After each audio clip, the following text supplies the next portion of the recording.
So here we have the Hyundai i10 on a 17 plate. I'm going to start off by showing you around the outside of the car, and then we'll hop in and run through some controls on the inside. But from the outside you can see it's a 5-door car with alloy wheels and tinted windows. Let's start off inside the boot and then work our way around the rest of the car from there. So as we approach the boot, you'll see that given the size of the car, we've got plenty of boot space along with that 60/40 split folding rear seat. Okay, so we're just going to work our way back round to the front of the car and then we'll hop in and run through some controls on the inside. But now that we've done a full circle of it, you can see it's in great condition the whole way around.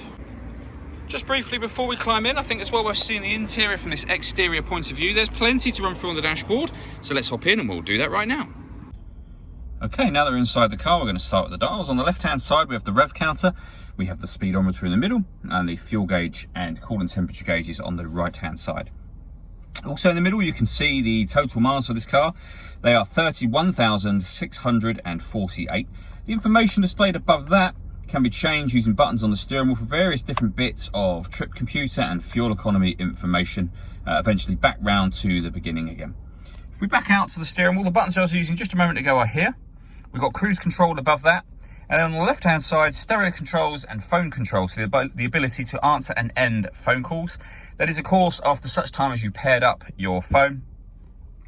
And that is done on the stereo over in the centre just here. Hit the phone button and then follow the instructions on screen from there. So 2 to add new or 1 to cancel. We're obviously not going to pair the phone as things stand. When it comes to radio, you can see we have DAB.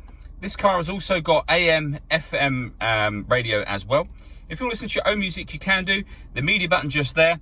And this car has got auxiliary input and USB input as well. So plenty of ways in which to listen to your music in this car.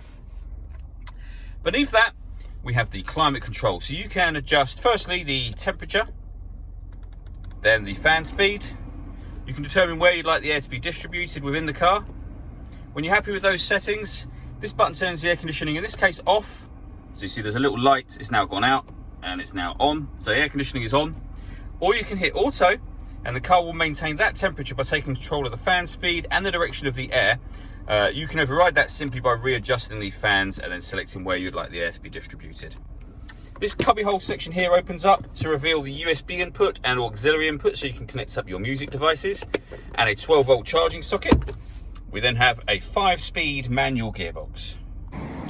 All that leaves me to say is thank you for taking the time to watch this video. If you'd like to come and see the car in person and have a test drive, please feel free to call any of our MJA sites. We'd love to hear from you soon.